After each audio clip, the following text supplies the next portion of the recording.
ఎవరైనా అమ్మాయి ముఖం చంద్రబింబం అంత అందంగా లేకపోతే మోహన్ చూడు ఎలాగుందో గొట్టంలాగా, మళ్ళీ ఆక్షేపణ. అందంగా ఉంటే ఫోటో దిగుతాడు, అందంగా లేకపోతే ఆక్షేపిస్తాడు. అంటే అందంగా లేని మనుషులందరూ చచ్చిపోవాలంటే నాకు అర్థం కాదు. ఆ చంద్రబింబంలాగా అందంగా లేని అమ్మాయిలు అబ్బాయిలు చచ్చిపోవాలా? అందరూ అందంగా ఉంటారా? పైగా అందం అనేది ఏమన్నా మనం ప్రయత్నిస్తే వస్తుందా? నాకు ఇప్పుడు నెత్తి మీద జుట్టు కావాలమ్మా, ఏం చేస్తే వస్తుందో మీరు చెప్పండి. I'm very much worried about that. నేను కవిని చూసి అసూయపడను, నేను కవిని. నేను పండితులను చూసి అసూయపడను, నాకు పాండిత్యం ఉంది.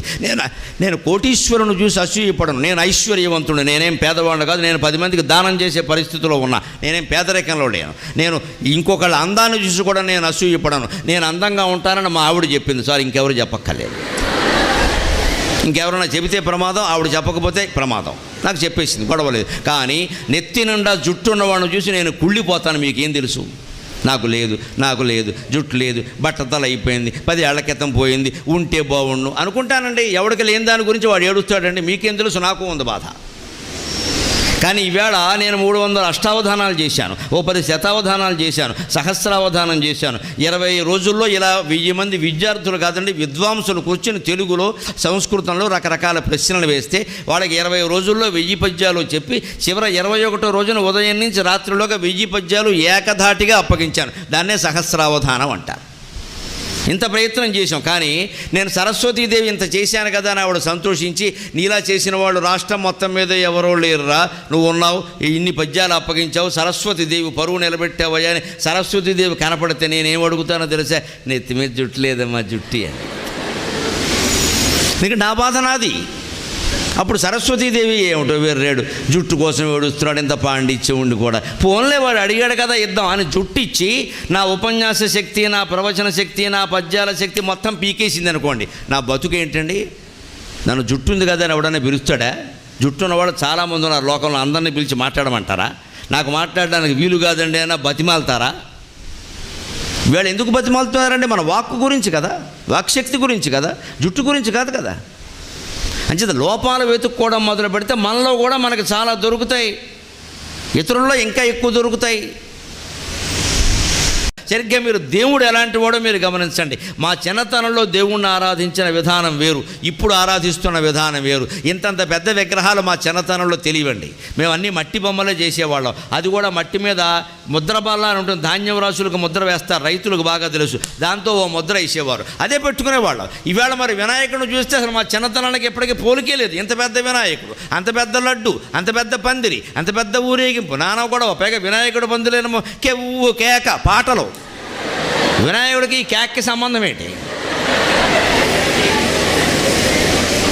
వినాయకుడు పందిరిలో రికార్డింగ్ డ్యాన్సా, సినిమా పాటల డ్యాన్సా? వినాయక చవితి నవరాత్రి ఆధ్యాత్మిక ప్రసంగం, హరికథ, ఒక నాటకం పర్వాలేదండి. అమ్మాయి చూసింది అరనవ్వే నవ్వింది, మత్తప్పి కుర్రాళ్ళు మంచాన పడ్డారు. ఎవడు వినాయకుడు పడ్డాడా? ఈ పాట వినాయకుడు పందిరిలో ఏంటండి? ఎంత దరిద్రంగా ఉంది పరిస్థితి. దేవీ నవరాత్రులు, వినాయక నవరాత్రులు, క్రిస్మస్సు లేదా మహమ్మద్ ప్రవక్త పుట్టినరోజు జరిగినప్పుడు ఇవా పాటలు. ఆ మహానుభావుల్ని మనం గౌరవించాల్సిన విధానం అదే. కానీ ఎందుకు వేస్తారు? అలా వేయిపోతే కుర్రాళ్ళు రారండి అంటే, కుర్రాళ్ళు రావడం నీకు ముఖ్యం, వాళ్ళు చెడిపోతున్నారనే విషయం నీకు తెలియట్లా. కుర్రాళ్ళు రావడం నీకు ముఖ్యం, ఎందుకంటే పెద్ద ఎక్కువ మంది వచ్చారు, మేము పెద్ద పందిరి వేసాం, బ్రహ్మాండంగా నడిపాం అని చెప్పుకోవాలంతే. వినాయకుడు అక్కర్లేదు, భక్తి అక్కర్లేదు. అలా మార్పులు వచ్చినట్టే ప్రతి దాంట్లోనూ వస్తాయండి. ఇవాళ ఎన్ని భాషలు వచ్చాయి, పైగా ఇంత కంప్యూటర్ సైజు మీరు గమనించండి. సిస్టమ్ పెద్ద సిస్టమ్ అది. ఇదివరకు కంప్యూటర్కి వాడాలంటే ఒక గది ఉండాలి ప్రత్యేకంగా. ఒక 10 ఏళ్ల క్రితం వరకు ఒక గది ఉండాలి, అది ఏసీ రూమ్ అయి ఉండాలి. దానికి ఒక పెద్ద నున్నటి బల్లలో, దానికి 2 పెద్ద స్పీకర్లు గొట్టాలలాగా, అటు చెవులు వినాయకుడు చెవుల్లాగే ఉంటాయి అవి కూడా, 2 డబ్బాలు, దీనికి ఒక పెద్ద సిస్టమ్, దాని ముందు కింద సొరుగు డెస్కో, అది దీడిగానే పెద్ద కీబోర్డు, ఇంత హడావిడి. ఇవాళ మొత్తం కంప్యూటర్ అంతా నీ చేతిలోకి వచ్చేసింది గూగుల్ ఎర్త్ కారణంగా. నువ్వు గూగుల్ ఎర్త్లోకి వెళ్ళి నొక్కామంటే నా జీవిత చరిత్ర సహా మొత్తం అని అందులో వచ్చేస్తాయి.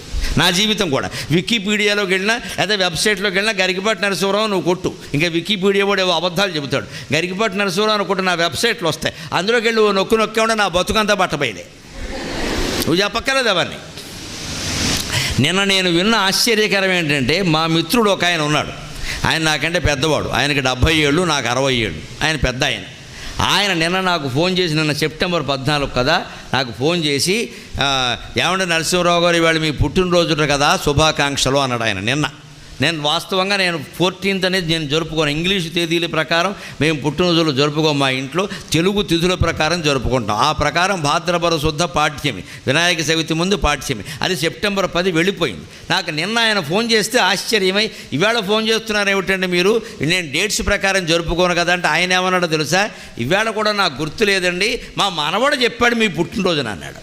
ఆ మనవడు వయస్సు 12 ఏళ్ళమ్మా, 12 ఏళ్ళు. వాళ్ళ మనవడు ఆయనకి చెప్పడం ఏంటండి, నా పుట్టినరోజున తాత మన ఇంటికి అస్తమానం వస్తారు కదా గురువు గారు, ఇవాళ ఆయన పుట్టినరోజు నీకు తెలుసా అన్నట్ట. ఈయన ఆశ్చర్యపోయాడు. అవునరా అంటే నేను నెట్లో చూశాను, నెట్లో చూసాడు నా పుట్టినరోజు. వాడు 12 ఏళ్ళ వాడు ఏదో నెట్ సెర్చ్ చేస్తున్నాడు, అక్కడ ఎవరో పెట్టారు ఒక WhatsApp message, today is Garikapati's birthday అని. వాడు చూశాడు, ఓ గరికపాటి వారు మా తాతకు ఫ్రెండ్ కదా అనుకున్నాడు. ఆ తాతకు చెప్పాడు వాటిని. వీడు చెప్పడం వల్ల ఆ తాతకు తెలిసింది, ఇంతవరకు ఆ తాత నాకు పుట్టినరోజు చెప్పాలని నేను అనుకోలేదు, నేను ఆయన చెప్పాలని ఆయన అనుకోలేదు, దాన్ని పెద్దగా పట్టించుకోవాలి. కానీ కుర్రాడికి తెలిసిందే లేదా, ఇవాళ అంత పరిజ్ఞానం ఉందండి. అది సూక్ష్మ రూపంలో ఉండి అఖండమైన పరిజ్ఞానాన్ని మనకు అందిస్తుంది. కానీ దాన్ని ఇవాళ ఎంత వ్యాపించింది, అది పెళ్ళిళ్ళలో నీవే, పేరంటము నీవే. ఇవాళ రేపు పొద్దున పెళ్లి సంబంధాలు చూడాలంటే ఇప్పుడు ఏం జరుగుతుందో తెలుసా, వారు పెళ్లి కొడుకు వాడు రికార్డ్ అంతా అందులో పెడతాడు, వెంటనే అమ్మాయిలు కూడా పెడతారు. అమ్మాయిలు చాలా గొప్పవాళ్ళు, అబ్బాయిలు గ్రహించుకోండి, వెనకాల కూర్చోవడం కాదు. ఏం పెడుతున్నారో తెలుసా, న్యూక్లియర్ ఫ్యామిలీ అంటే ఏంటి, అత్తగారు బతుకుండద్దు, మావగారు బతుకుండద్దు, నువ్వు నేనే, తర్వాత కూడా నువ్వు నేను ఎంతకాలం ఉంటామో తెలియదు, నీ దారి నీదే, నా దారి నాదే. ఇదండి పెడుతున్నది న్యూక్లియర్ అంటే ఆటం బాంబు పేలినట్టే, ఒంటరి కుటుంబం, ఎవరు ఉండద్దు నీకు, నేను మనిద్దరమే. ఎందుకంటే మొత్తం డబ్బులన్నీ వీళ్ళిద్దరు సంపాదించింది వీళ్ళే ఖర్చు పెట్టుకోవాలి. ఇటు ముసలాళ్ళు అక్కర్లేదు, అటు ముసలాళ్ళు అక్కర్లేదు. ఇంకా విచిత్రంగా పెట్టింది ఒక అమ్మాయి, పెళ్ళికొడుకు ఏంటో తెలుసా, మీ ఇంట్లో పాత సామాన్లు ఉన్నాయా అని పెట్టిందండి నెట్లో. పాత సామాన్లు అంటే వేస్ట్ ఉంటాయి కదా అవి. పాపం ఈ పెళ్ళికొడుకు నా శిష్యుడు, వాడు ఎంఎస్సీ చదువుకుని అమెరికాలో ఉన్నాడు. వాడేం చెప్పేట, పాత సామాన్లు ఎందుకు ఉంటాయి, మా నాన్నగారు ఎప్పుడైనా పాత సామాన్లు ఉంటే బయట బారేస్తారంటే, వెర్రి మనిషి, మీ నాన్నే పాత సామాన్ అంటే అర్థం అని చెప్పిందండి. అది సంగతి. ఆ అమ్మాయి ఉద్దేశం అలా ఉంది, పాత సామాన్ అంటే అమ్మా నాన్న ముసలాళ్ళు అయిపోయారు కదా, వేస్ట్ బాస్కెట్ తీసేయి. ఇదండి ప్రమాదకరమైన ప్రపంచం ఇవాళ తయారవుతున్నది. మీ ముందు మీరు ఎదుర్కోబోయే ప్రపంచం ఇది. అమ్మాయిలు కాదు, అబ్బాయిలు కాదు, అందరూ ఇలాగే ఉన్నారు. నా బతుకు నాది, నా ఇష్టం, నేను నా పెళ్ళం ఎక్కడో తిరుగుతాం, తల్లిదండ్రులు ఏమైతే నాకే, వాళ్ళు కావాలంటే ఎల్ఐసి కడతా, మెడికల్ పాలసీ కడతా, వృద్ధాశ్రమంలో బారేస్తా, నెలకో 10,000 ఇస్తా, బతకమను అంతే. రేపొద్దున మీకు మీ పిల్లలు అంతే చేస్తారు. ఈ విలువలు మొత్తం నాశనం అవ్వడానికి ఒక యంత్రం కారణం అవుతుంటే, అదే యంత్రాన్ని విలువల కోసం వాడుకోవచ్చండి. మనం పెళ్ళిళ్ళలో వాడుతున్నాం, కాలేజీలో వాడుతున్నాం, కాటేజీలో వాడుతున్నాం, ఎక్కడ పడితే అక్కడ వాడుతున్నామా లేదా. ఇవాళ పూజలు మీరు పురోహితులను గమనించండి, పురోహితులు ఆన్లైన్లో బుక్ చేసుకోవచ్చు అంటాడు సత్యనారాయణ వ్రతం. ఆన్లైన్లో ఆయన పేరు కొట్టేసిన ఉంటే బుక్ చేసుకుంటే ఆయన ఆన్లైన్లోనే అవకాశం ఇస్తాడు, ఇంటికి వచ్చి చేయిస్తాడు. నువ్వు పేమెంట్ కూడా ఆన్లైన్లో చేసేయచ్చు. ఇవాళ నీకు ఏదో టీవీలో ఒక వస్తువు చూసో, ఆన్లైన్ బుకింగ్ అని నెంబర్ వస్తుంది, వెంటనే కొట్టో, అమెజాన్ కొరియర్ 24 గంటలో ఇంటికి వచ్చేస్తుంది ఇంత పెద్ద డబ్బా. దాంతోపాటు బిల్లు వస్తుంది, అది వేరే విషయం అనుకో, వచ్చేస్తుంది వెంటనే, అన్నీ వచ్చేసాయి.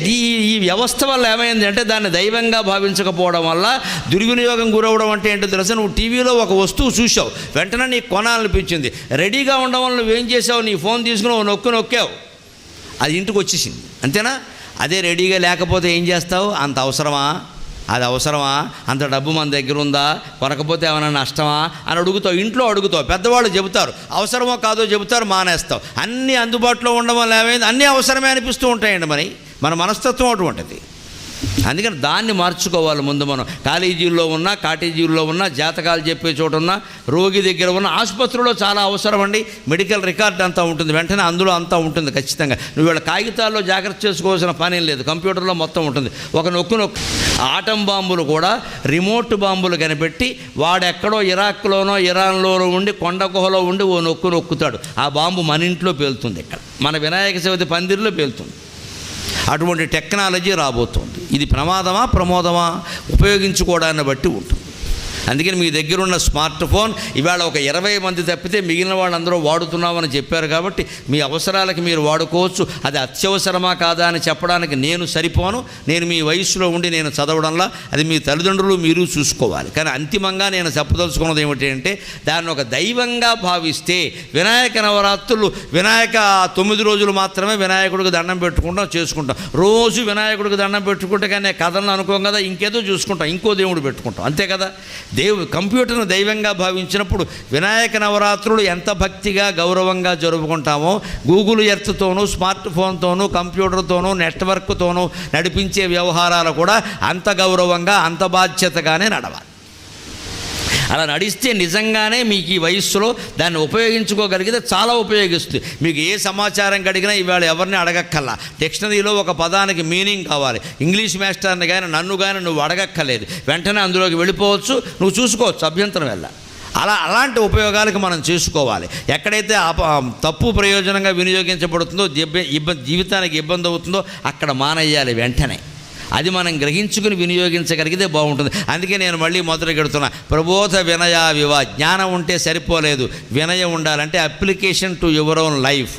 నీ జీవితానికి అన్వయించుకోవడం, కంప్యూటర్ని ఎలా అప్లై చేసుకోవాలి, ఎక్కడ వాడాలి ఎక్కడ వాడకూడదు అని తెలుసుకోవాలి. నా చేతిలో సెల్ ఫోన్ ఉంది కానీ ఇప్పుడు నేను మాట్లాడుతుంటే కట్టేశానే లేదా, పూర్తిగా కట్టేశా. మళ్ళీ సైలెంట్ కుదరదు, ఇంకా కట్టేశాం. సైలెంట్ చేస్తే ఏం చేస్తాడో తెలుసా, ఎవడో మా ఫ్రెండ్ ఉంటాడు నా ప్రాణానికి, వాడు చేస్తాడు, నేను చేశాను నువ్వు మళ్ళీ చేయిద్దా అంటాడు. నేను చేయను, ఎవడ నాకు అది నియమం, మళ్ళీ వాడు చేసుకోవలసిందే అంతే. వాడు అవసరం వాడు చేసుకున్నాడు, మళ్ళీ చేసుకుంటాడు. అంత ఫోన్ చేయనంత మాత్రాన్ని తెగిపోయే ఫ్రెండ్షిప్ ఏదైనా ఉంటే తెగిపోని, అది ఫ్రెండ్షిప్పే కాదు అది.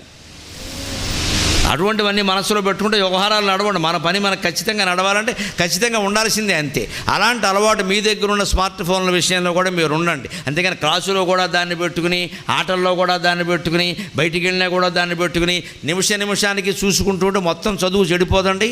అది ఒక్కటి చాలు మనుషులను జడగొట్టడానికి. అలాగే నేను చెప్పినటువంటి మత్తు మందులు, మద్యపానాలు, సిగరెట్లు, ముఖ్యంగా క్రికెట్ పందాలు ఒకటి బాగా వ్యాపించాయి. ఈ IPL వచ్చిన తర్వాత బాగా శుభ్రంగా ఆన్లైన్లో అవకాశం ఉంది కాబట్టి కట్టేస్తున్నారు పిల్లలు. తల్లిదండ్రులు కూడా పిల్లలకి గొడవ పెట్టుకోకుండా ఉండాలని పిల్లలకి డబ్బులు ఇస్తున్నారు బాగా. 10వ తరగతి అమ్మాయి చేతిలో 50,000 ఉండడం నేను ఈ మధ్య శ్రీకాకుళంలో చూశానమ్మా. 50,000 నేను హెర్ హ్యాండ్ బ్యాగ్. అసలు 10వ తరగతి అమ్మాయికి హ్యాండ్ బ్యాగ్ అవసరమా? ఆవిడకు పర్స్ కమ్ హ్యాండ్ బ్యాగ్ వేసుకుని స్కూల్కి వెళ్ళిందండి. ఆ అమ్మాయి పర్సులో 50,000 ఉన్నాయి, 50,000 హార్డ్ క్యాష్. ఎందుకంటే వాళ్ళ తల్లిదండ్రులు పెద్ద కంపెనీ మేనేజర్లు ఇచ్చేశారు. అలాగా అమ్మాయి దెబ్బతింటుందని వేరే చెప్పక్కర్లేదు. ఇంకా 50,000 చేతిలో ఉన్నాయండి 14 ఏళ్ళ అమ్మాయికి. మంచిగా ఎందుకు ఆలోచిస్తుందమ్మా? మీరు ఎవరన్నా ఆలోచించండి, ఎందుకు ఆలోచిస్తారు మంచిగా? 50,000 వినియోగం నీకు తెలుసా? 50,000 నాకు ఇవాళ సంపాదించడం పెద్ద సమస్య కాదు 60 ఏళ్ళకి. కానీ నేను ఈ ప్రసంగాలు అవధానాలు మొదలుపెట్టిన కొత్తలో నా ప్రసంగానికి 500 ఇచ్చేవారమ్మా. 500 50,000 కావాలంటే ఎన్ని ప్రసంగాలు చేయాలి? నేను 100 ప్రసంగాలు చేయాలి. 100 ప్రసంగాలు చేస్తే కానీ రాని 50,000 ఇవాళ చేతిలో ఉంటున్నాయండి 14 ఏళ్ల పిల్లకి. అది ఆవిడ సంపాదన కాదు, వాళ్ళ నాన్న సంపాదన, వాళ్ళ అమ్మ సంపాదన. అంత డబ్బు చేతిలో ఉన్నాక పిల్లడు చెడిపోకపోతే బాగుపడతాడా? తల్లిదండ్రుల బాధ కూడా మనమే అర్థం చేసుకోవాలి. వాళ్ళు ఎందుకు కాస్త ప్రేమగా గారాభంగా మాట్లాడతారంటే, 2 పిల్లలు మించి ఎవరికైనా ఉన్నారండి ఈవేళ?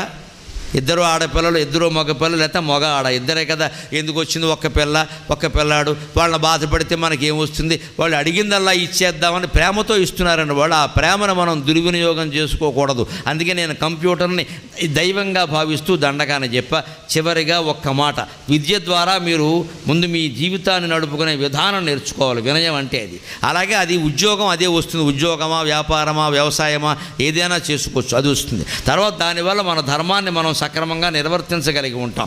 ఆ ధర్మ నిర్వహణ ద్వారా మనకు ఆనందం కలుగుతుంది, డబ్బు ద్వారా కాదు ఎప్పుడు కూడా. చాలామంది ఆనందం ఎలా వస్తుందంటే బాగా డబ్బు సంపాదిస్తే వస్తుందంటారు. బాగా డబ్బు ఉన్న వాళ్ళు ఎవరినైనా మీరు చూడండి, వాళ్ళు ఎవరో ఆనందంగా లేరు. కోటీశ్వరులు ఉంటారు కదా మీ కళ్ళెదురుగా, వాళ్ళని కనుక్కోండి ఆనందంగా ఉన్నారేమో. కనీసం 2వ పూట తిండి తింటలేదు, చపాతీలు తింటారు. దిక్కుమాలిన బతుకంటే అదే. అన్నం తినడానికి లేదు, అది కూడా ఒకటే చపాతీ, అందులో 2వది ఉండదు, బరువు పెరుగుతాడు. చట్నీ ఉండదు, BP వస్తుంది. షుగర్ వేసుకోడు, ఎందుకంటే ఈయనకి షుగరు. ఇంకెందుకది? ఒక చపాతీ కోసం 100 కోట్లు సంపాదించాడు, సిగ్గులేకపోతే సరి. తినడానికి లేనప్పుడు, కట్టుకోవడానికి లేనప్పుడు, హాయిగా పడుకోవడానికి లేనప్పుడు, నిశ్చింతగా నిద్ర పట్టనప్పుడు ఆ 100 కోట్లు అవతల బారేసి ఆటో డ్రైవర్లో బతకడం నయం. ఆటో డ్రైవర్ మీరు గమనించండి, ఆటో డ్రైవర్ ఎలా ఉంటాడు? వాడు ఆటో అద్దెది, వాడు అద్దెకి తెచ్చుకుంటాడు, పొద్దున్నే వీళ్ళు తెచ్చుకుంటాడు, దానికి సాయంత్రానికి 200 300 కట్టాలి. సాయంత్రం వేసరికి వాడు 600 సంపాదిస్తాడు, 300 అద్దె ఇచ్చేస్తాడు. ఇంకొక 100 రూపాయలు ఇతర ఖర్చులు, పెట్రోలు అవన్నీ పోతాయి వాడికి 200. ఇక 200 మిగులుతుంది కదా, 100 శుభ్రంగా వేసేస్తాడు. వాళ్ళ లెక్క వాడిది. వేసేసి ఇంటికి వెళ్ళి 100 ఇస్తాడు. చంపేస్తాను, పులుసుకో 2 పెట్లు లేదా చంపేస్తానంట. వాడు పెళ్ళాం మహాపతివ్రత, వాడు చెప్పినట్టు వింటుంది. అందుకని వండి పెడుతున్నాడు, శుభ్రంగా తినేస్తాడు. ఆటో డ్రైవర్ 100 రూపాయలు కూర భోజనం వాడు తినేస్తాడు. బయట ముళ్ళక మంచం వేసుకుంటాడు, నెక్కర వేసుకుంటాడు, నోట్లో సిగరెట్ ఎట్టుకుంటాడు. రావో ఈ సందమామా అని పాట పాడతాడు వాడు. ఈ కోటీశ్వరుడు కంటే వాడు ఆనందంగా ఉన్నాడు. సంపాదించింది ఏదో ఖర్చు పెట్టేశాడు, ఇవ్వాల్సింది ఏదో ఇంటే ఇచ్చేశాడు, వాడికి కావాల్సింది ఏదో తాగాడు, తిన్నాడు, ఏదో ఏడిచాడు, నిశ్చింతగా ఉన్నాడు. ఈ 100 కోట్లు ఉన్నవాడు ఏం చేశాడు? అమెరికాలో దాచాం, బామ్మర్ది ఇంట్లో దాచాం, బాత్రూంలో దాచాం, స్విస్ బ్యాంకులో దాచాం. ఏమైపోతాయో. వాడేం అవేమో, వీడికి మాత్రం ఏదో అయిపోయాడు, గుండెపోటు వచ్చింది. అంటే డబ్బు సంపాదించడంలో ఆనందం ఉంటుంది అని విద్యార్థి దశలో మీరు ఎప్పుడూ భావించద్దు పొరపాటును కూడా. జ్ఞానాదేవతు కైవల్యం అంటారు ఆదిశంకరాచార్య. జ్ఞానం వల్ల మాత్రమే మనకు ఆనందం, అమితమైన ఆనందం, అమృతానందం కలుగుతుంది. అటువంటి జ్ఞానానందాన్ని కలిగించడానికి, దుర్వ్యసనాలకు దూరంగా ఉండడానికి, క్రమశిక్షణ కలిగి ఉండడానికి నా ఈ ప్రసంగం ఏమాత్రం ఉపయోగపడినా నేను ధన్యుణ్ణి. నాకు ఈ 4 మాటలు నేర్పిన మా అమ్మ ధన్యురాలు. స్వస్తి.